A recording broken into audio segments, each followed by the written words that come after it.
नमस्ते दोस्तों। आज की हमारी इस चर्चा में हम सीधे एक ऐसे विषय पर बात करने वाले हैं जो हर उस युवा छात्र के दिल के बहुत करीब है, जो अपने भविष्य के लिए दिन रात एक कर रहा है। भारी सिलेबस, करियर की टेंशन, हम सब जानते हैं कि ये संघर्ष कितने असली हैं। आज हम यही डिकोड करेंगे कि कैसे इस स्ट्रेस को, इन रातों की नींद चुराने वाली चिंताओं को अपनी सबसे बड़ी जीत के ईंधन में बदला जा सकता है। तो चलिए बिना किसी देरी के शुरू करते हैं और देखते हैं कि एक अटूट मानसिकता कैसे बनाई जाती है। जरा इन शब्दों पर गौर करें। दरिया हो या पहाड़ हो, टकराना चाहिए। सच में ये लाइन उस माइंडसेट को पूरी तरह से पकड़ लेती है जिसकी आज के समय में सबसे ज्यादा जरूरत है। जब सामने विशाल सिलेबस हो या करियर को लेकर गहरे सवालों का समंदर हो, तो पीछे हटने का कोई ऑप्शन ही नहीं होता। बाहर निकलने का सिर्फ एक ही रास्ता है, उस चुनौती के बीच से होकर गुजरना। टकराना तो पड़ेगा ही।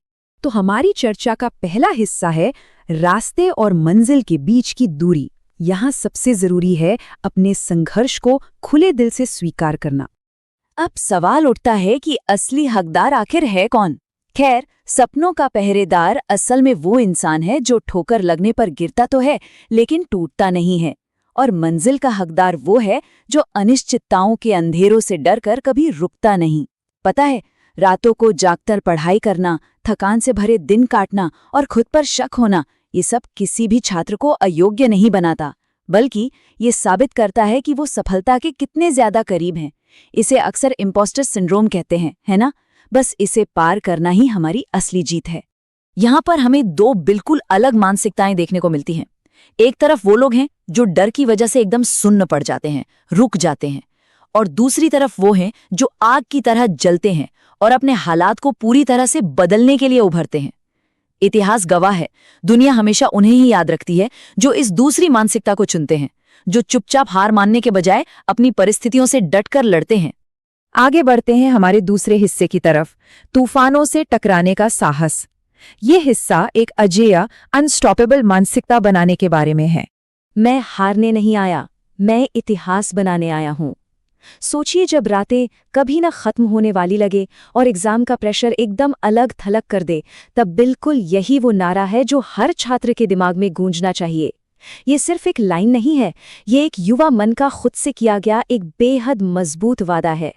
एक बात जो हमेशा याद रखनी चाहिए वो ये कि कदमों में चुभने वाले कांटे, मतलब वो रोज की दिक्कतें, जैसे खत्म न होने वाले असाइनमेंट या फिर मॉक टेस्ट में कम नंबर आना, ये सब एकदम टेम्पररी हैं। लेकिन एक सच्चे, समर्पित दिल के अंदर जो आग जलती है ना, वो ये पक्का करती है कि सपना कभी धुंधला न पड़े। अपने हौसले को जिंदा रखना ही वो इकलौती चीज है जो इस लंबी और थका देने वाली शिक्षा की यात्रा में हमें बनाए रखती है। फेलियर से बाउंस बैक करने की इस पूरी प्रोसेस को हम 4 बहुत ही प्रैक्टिकल स्टेप्स में समझ सकते हैं। स्टेप 1, चलना और लाजमी तौर पर गिरना। स्टेप 2, फिर से उठ खड़े होना।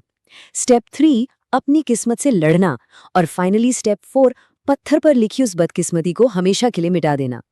इस साइकिल को विजुलाइज करने से ये एहसास होता है कि लड़खड़ाना या फेल होना इस कमबैक स्ट्रैटेजी का सिर्फ पहला कदम है, आखिरी नहीं। अब आते हैं तीसरे और बहुत ही रेलेवेंट हिस्से पर, दुनिया की नज़र और ताने। यहाँ हम सीखेंगे कि इस बाहरी शोर को कैसे इग्नोर करना है। समाज अक्सर महत्वाकांक्षी युवाओं के रास्ते में 4 बड़ी रुकावटें डालता है। ध्यान दीजिएगा, वो हर कदम पर परखेंगे, रास्ता रोकने की कोशिश करेंगे, कोशिशों का जमकर मजाक उड़ाएंगे और हर मुमकिन उम्मीद को तोड़ने की कोशिश करेंगे। कुछ बड़ा हासिल करने की चाह रखने वाले किसी भी छात्र के लिए ये समझना बहुत क्रिटिकल है कि ये सब सिर्फ डिस्ट्रैक्शन है, असलियत नहीं। अक्सर लोग क्या कहेंगे वाला डर सबसे बड़ी दीवार बन जाता है जिससे गिराना ही होता है।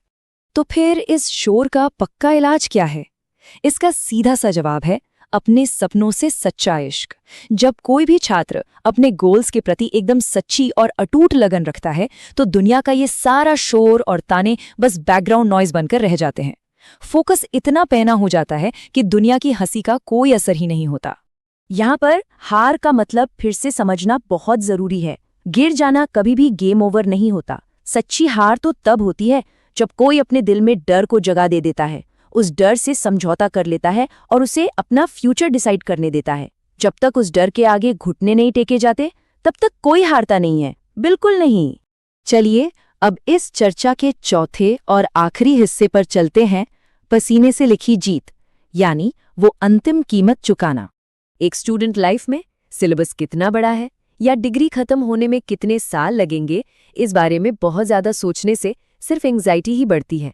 इसके बजाय ये याद रखना बहुत काम आता है कि सारा फोकस बस अपने रोज के साहस पर होना चाहिए, रोज की हिम्मत पर। हिम्मत को ही अपनी इकलौती सवारी बना लेना चाहिए, फिर देखना रास्ता अपने आप कटने लगेगा। सच कहें तो एक्सीलेंस हासिल करने का कोई शॉर्टकट या मैजिक ट्रिक नहीं होता। प्योर, बिना किसी मिलावट वाली कड़ी मेहनत ही वो इकलौती करेंसी है जो यहाँ चलती है। सबसे बड़े सपनों की कीमत हमेशा खून और पसीने से ही चुकानी पड़ती है, और जीत की कहानी सिर्फ और सिर्फ हिम्मत से ही लिखी जाती है। एक समर्पित लर्नर का अल्टीमेट प्रोग्रेशन कुछ ऐसा दिखता है। पहले मिट्टी से उठना, फिर आसमान को छूना, और आखिर में दुनिया को अपनी मेहनत का वो अचूक सच दिखाना जिसे कोई नकार ना सके। ये साफ साबित करता है कि सच्चे कैरेक्टर को किसी ताज या फेम की जरूरत नहीं होती। उसे जरूरत होती है तो बस एक ऐसी स्पिरिट की जो कभी गिव अप ना करे। तो जब भी पढ़ाई करते करते थकान महसूस हो तो इस एक विचार को हमेशा याद रखना, अगर सामने का रास्ता अविश्वसनीय रूप से कठिन लग रहा है तो इसका सीधा सा मतलब है कि जो मंजिल इंतजार कर रही है वो भी उतनी ही विशाल है। आज के इस अकादमिक संघर्ष का हर एक कतरा कल मिलने वाले शानदार करियर और जीवन की महानता के बिल्कुल बराबर है। और अब अंत में यह चर्चा एक बहुत ही गहरा सवाल छोड़ जाती है। क्या कोई भी योद्धा अपने सबसे बड़े सपनों की कीमत पसीने से चुकाने के लिए सच में तैयार है? इस पर थोड़ी देर गहराई से सोचिएगा। छात्र जीवन के इन संघर्षों को गले लगाना ही आगे बढ़ने का इकलौता रास्ता है। ये तय करना होगा कि सामने दरिया हो या पहाड़, टकराना है और कभी पीछे नहीं हटना है। इस शानदार सेशन में शामिल होने के लिए बहुत बहुत धन्यवाद। अगली बार तक अपना हौसला ऐसे ही बनाए रखें।